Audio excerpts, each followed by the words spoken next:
Hi, this is Llyn Hunter, Lynhunter, and today we've got two more sessions of my my writer's block here. This is the big sketchbook that I've got that's about 2 inches thick and about 400 pages. And I started it in basically around 2021, and here's 2026. I was hoping to, when you think about it, I should have gotten that done in the first year, but I pick up and put down sketchbooks, and because of that, it will be put down for a couple of months and then picked up again. And I write on this side of the book, and I do a drawing on this side, and I don't always do it the same day, and I don't always do it in combination with what I've written over here. And that's kind of the rule for this sketchbook. And I have rules for some sketchbooks, and I have no rules at all for others. And I'll show you some of my other sketchbooks. I have other sketchbooks on my channel here if you want to look around and see what I've done. I'm a storyboard artist for animation, and I've been that for 33 years. And I recently retired, but that doesn't mean I've stopped drawing or stopped doing art. But anyways, I really need to learn how to listen to my own advice. This is because I write my own advice to myself in this book. It's kind of when I do this book, I write things to myself, and then I hope that somebody else will read them one day. I like to pass these particular sketchbooks on to friends when I get done with them. This is my third version of this writer's block. You cannot get this book anymore, unfortunately. It was available for about 10 years, and if you can find one online now, it's tough but good. And I did just this silly guy here singing out loud, and another funny critter on top, just because that was kind of when I wrote this. I was thinking, yeah, that's kind of, saying all kinds of things that you don't listen to, that you need to listen to. Okay, this is kind of a self-portrait of me. I'm not that young anymore. I did this in 25. As a self-portrait. I should have put more wrinkles on my face. I love the fact when someone feels they are not able to draw, they say, I can't even draw a straight line, as if drawing a straight line is an easy thing to do. Draw a straight line? I've been drawing and practicing drawing for decades, and I still can't draw a straight line. And that's why I did this self-portrait of myself. I have short hair, and I always wear a driver's cap because I found I'm cold all the time. I'm always wearing sweatshirts or extra sweaters or what have you because I'm a little bit on the thin side, and I'm always cold. So I always wear my driver's cap, keeps me warm. But I can't draw a straight line. Never been able to draw a straight line. I practice drawing straight lines all the time, and I still can't draw a straight line. Maybe when I'm 100, I'll be able to draw a straight line. But then probably my hand will be shaking like crazy because I'm 100. But I don't draw straight lines. Why is it that just being me is never enough? And that's, again, it goes along with that imposter syndrome. This is more of a spiritual self-portrait than it is a actual self-portrait. I personally feel, between being a girl and growing up female in a world that's still, I don't care what anybody says, it's heavily dominated by male power, no matter what business you get into, and especially in the entertainment industry. And I should go into that more in detail, and have several pieces on the entertainment industry and animation, and being a girl is not the easiest thing in the world. When you have too many ideas and no place to put them, you just keep tossing them, to the wind. And that's I had some extra space, so I did that. There's a really good animated piece. I think it's called Paper. That's all about, we take ideas and we throw them to the wind, and we hope that somebody catches them or somebody listens to them. And that's what I did, kind of my spiritual self, me writing a paper airplane. Okay. To love anyone else, you have to love yourself first. And for many of us, that is not necessarily an easy thing to do. And this one was done in 23. I wrote that down in 2023, and I drew this in last year. And by last year, that might have been like around October, November sometime. I don't know. I didn't put the actual date, but it was 2025. And I just wanted to draw an animal, and I thought that would be appropriate to go with this particular saying. I'm always working on my line work. I'm always working on draw animals. Find a place on the internet. All you have to do is type in animal and pick one and draw it. I mean, the numbers of things that you can draw on the internet is amazing now. I wish I'd had that when I was younger. I'm using that now. It isn't too late unless you're dead. Job deadlines don't count. And I wrote that in 23 because, man, I was dying doing, I think I was working on Little Angel in 23. Yeah. Or was that 22? No, that was 22. But the truth is, if you're working in animation, you are always under some major deadline. It never ends. It never ends. Being a professional artist means deadlines. And if you're out there worrying about becoming a professional artist, worry about finding the job that you really want to spend 8 hours a day minimum. Usually most jobs today are more like 10 hours a day. Find the job that you enjoy to do 10 hours a day, because we're still wage slaves. And this was, I'm always working on drawing. Again, this is pen and ink. I left my pencil line underneath this just so you can see the looseness of my pencil line before I start tightening up with an ink line. And then this is not even a tight ink line. That's a loose ink line. And this is sketch. This one probably took me, I would say, between 30 and 45 minutes to go from start to finish. The initial rough sketch was probably about 5 at the tops, and then the inking was probably, another, like I said, 30, 45 minutes to get that nice detail and what have you in there. Note, you can always sleep when you're dead, but if you don't sleep, you might be dead a lot sooner. This goes back to, again, my last job in animation was Insanity, and I had 2 weeks to do 3 minutes of animation storyboarding. And we're talking between probably around 1,000 to 1,200 panels that I would have to complete several times in 2 weeks, because these people would not pay me until they were satisfied with their storyboard. I did what they told me to do, and then they kept on requiring me to change it and change it and change it, and they weren't paying for the changes.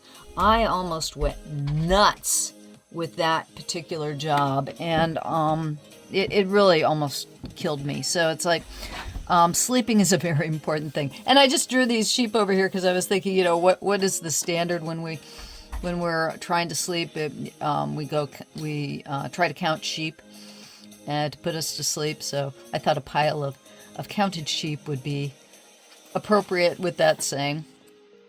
Okay. I don't know how to be bored unless you physically stop me from creating. And that's a fact. I mean, I literally don't know how to be bored. I'll always find something else to do. It's like, if I'm bored, I will find something. And this is just me playing with I think I started this piece with the colored pencil, and it wasn't getting me as much detail as I wanted, and so I went back in with maybe I started in pencil. I started in pencil, then went over it in colored pencil, and then went back in pen. Okay, and this one was done in 25. This was probably done in 23. Some days you do the right thing. Some days you can't get your ass out of bed. Excuse my swearing. It's funny. Animation taught me how to swear. Working at Target taught me how not to swear. I'm basically back at the not swearing point and possibly going into the swearing point. I personally do not believe in profanity. And I think that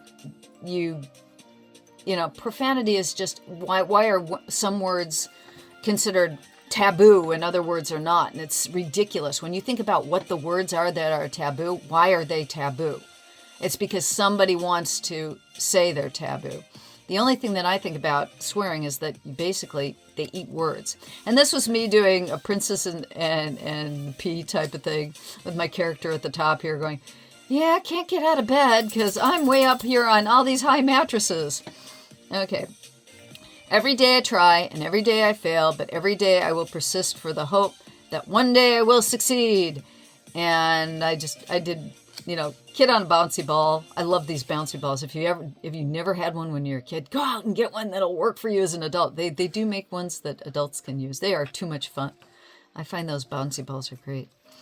But I'm a big one for persistence. I keep on trying. If I don't succeed and have a big audience and I don't have a lot of people knowing I exist when I'm dead, that's okay.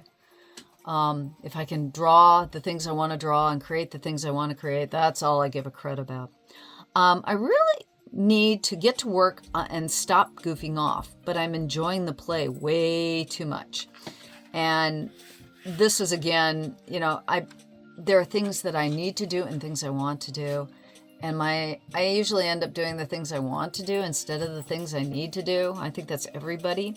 And that's why I wrote that. And this is me practicing with detail in my ballpoint pen. I love ballpoint pen. It's fast and it's fun and it's detailed. And I seem to get my greatest feeling out of ballpoint. Ballpoint and traditional steel pen. Traditional, like a Crowquill 105 with a dip pen. Those are my two favorite things to draw with. And pencil, of course. And I usually like a 2B. 2B pencil is usually the hardness I like. Okay. Quit saying you're nobody and try to be somebody. And that's, again, advice to myself. That imposter syndrome thing, because it's like, gee whiz, I've won 2 Emmys that I don't get the trophies for because I'm a storyboard artist. And when they were giving Emmys for storyboards, I didn't get it for storyboards. It was my cartoon that won the Emmy. But, and this is, me doing a superhero type thing. I'm so afraid of so many things. Even if I know they are phantoms, I pretend to be brave and hope that one day I really will be. And that is me in a nutshell. I keep pretending who I want to be. And I feel that sometimes, it's like, if you pretend enough, I was deadly shy when I was a little kid, extremely shy. And I still am, but I pretend I'm not. And if I pretend I'm not, I actually can be brave. And it does seem to work. I'm 65 now and I keep on trying it and it seems to help me. I'm extroverted because of the fact that I pretend to be extroverted. And it works. It does work. Give it a try. And this was, I don't know how I came up with this one, but it's like I was just playing with drawing a turn-of-the-century guy standing inside of a monster's mouth and looking down the tunnel, pretending to be brave, I guess. Okay. Let go and enjoy the ride. Neil Gaiman and Stephen King in 2012. Neil has changed his position, or we have changed our position, I should say, on how we look at Neil, considering how much of his private life has become available to all of us, which is sad in a lot of ways. And you can go online and look up about what things have come out about Neil Gaiman in recent years. I appreciate the artwork that he has created, and he has done a lot for me as an individual looking at his art, but as an individual and a personality, he's kind of abused that. But I still like the saying, and I still like, this was from a speech that he did on Make Good Art. And like I said, it's controversial knowing who the artist is, but do go and check out his speech on Make Good Art. It is very inspirational, even though, knowing what he's done recently. But anyways, and this was literally me showing, enjoy the ride. This is a really fast sketch. I did it in pencil and then I went over it in ballpoint. And I think this one probably took me all of 15, 20 minutes to do. I would say, if that long, I don't know sometimes how fast I am or how slow I am. Next time, pick up, when you watch me draw on my Post-it, DVDs. I draw really fast. I usually don't spend more than 15-20 minutes on one of my Post-its. Okay. I used to play judo. I can't play judo anymore. It would be foolish. My body can't heal the way it once could. I'm glad I played judo. The memories are amazing. I love being thrown. It was like flying. And this was me kind of doing that would be a seoinage that I was trying to depict. I played judo for almost 20 years. If you want a good martial art to play, and you enjoy being thrown, I love being thrown. Once you learn how to fall, it doesn't hurt. I mean, the slap on the ground with your hand kind of hurts, but you learn how to fall. And when somebody throws you well, the feeling is a marvel. It is so much fun to be thrown. And then when you throw somebody, it's the same. It's another thing. You get another extraordinary feeling by throwing somebody. And if nothing else, especially if you're a girl, I used to throw guys that were like 350 pounds without a problem because you're acting as a fulcrum. It was a blast. I had too much fun. I'd be foolish to play judo now, but I am so glad I spent the time I did playing judo. It's a blast. Go to your local, usually judo clubs are cheap as martial arts go. It's one of the most inexpensive martial arts to learn. They're usually done in clubs. They're usually in bigger cities, just because it's wherever a good Japanese population usually is. It's where judo is, but it's not necessarily so. It's become international and what have you. If you want to learn a martial art, I would highly recommend judo. I loved it. It was fun. What's wrong with making mistakes? Embrace them and make them count. That was Pin from Kimi ni Todoke. If you've never seen Kimi ni Todoke, I know you can find it on YouTube. This was from episode 10, and it's in at 17 minutes and 30 seconds. But I loved, Pin was a great character, but that saying, what's wrong with making mistakes? Embrace them and make them count. I do nothing but make mistakes all the time. And my problem is that trying not to make the same mistake over and over again, which I do, and trying to make them count, which is better. I'm better at making the mistakes count. But this is a recurring theme of mine, trying to fix the broken robot. I've done a painting that I did like 15, 20 years ago that I really loved, that I've sold lots of prints of a girl on the back of a robot, and she's got the same kind of expression on her face, like, what the heck did I do? Oh, I'm going to finish on this one. I might need 2 more videos to finish off this book, but let's finish on this one because this is a favorite of mine. And I wrote this in 23 and I finished this one in 23. So that shows you I can go back and forth through this book. And just because when you've got 364 pages to fill, it gets to the point where you're going, okay, I want to fill all this book. And then you go back and forth and you find the ones you haven't filled and the ones you have. I still have about 5 pages left to finish in this book. When looking at a box filled with diamonds, no one diamond will stand out. And I did these falling diamonds and, threw kind of one floating up in the air so that, one little itty bitty diamond kind of floating in the air does stand out. And when I was thinking about this, it's like when you guys go on the internet and you look at, the dumbfounding, amazing artists out there, you get this feeling of, who the heck is ever going to see my artwork when there are so many amazing artists out there to look at? And here's the thing. Do you have a lover? Do you have a friend? Do you have a spouse? Do you have a stranger you can go up to and show your artwork to? That's an audience.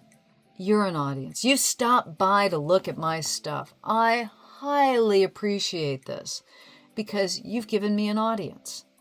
And I think that's something that all artists are both introverts and extroverts at the same time. We want to draw our world. We want to draw the things in our head. We want to express that thing that nobody else has got. And there are so many out there like us. We're just, one grain of sand among millions. And with artists, we're that one diamond among 1,000 million diamonds. And who's going to see our one sparkle? But the thing is that we add to everybody else's sparkle. We're reflections of our society. We're reflections of our time. And making art is a way to express ourselves and show off. And it doesn't matter that if it's only one other person, fine. One other person looks at your stuff and goes, whoa, I wish I could do that. Everybody can do it. And you do your own artwork that says who you are. And don't worry about the other diamonds. Don't worry about the other artists. I do too. I look at them and I go, oh my God, I'm never going to be Alphonse Mucha. I'm never going to be Norman Rockwell. I'm never going to be Rembrandt van Rijn. I'm never going to be any of these other artists who've made it down and far into history. But that's okay. I still get to draw every day.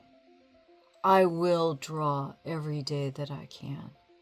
Because that's what makes you an artist. It's not if you get paid for it. It's not if somebody asks you to do it. It's if you sit down and draw. So, do me a favor. Have some fun. Whether the art you do is cooking or sewing or gardening, go make art today. Go make any kind of art today. And you'll make yourself feel marvelous. Thank you for stopping by. I think we got 2 more to get to the end of this book. I think we got 2 more videos. But thank you again for stopping by. Llyn Hunter, LLYNHUNTR. Please like, please subscribe. Go visit my Patreon. There's tons of other fun things on my Patreon that are open to everybody. And if you donate to me, that says, hi, I've got an audience and they care about what I do. Thank you very much for stopping by. Bye-bye.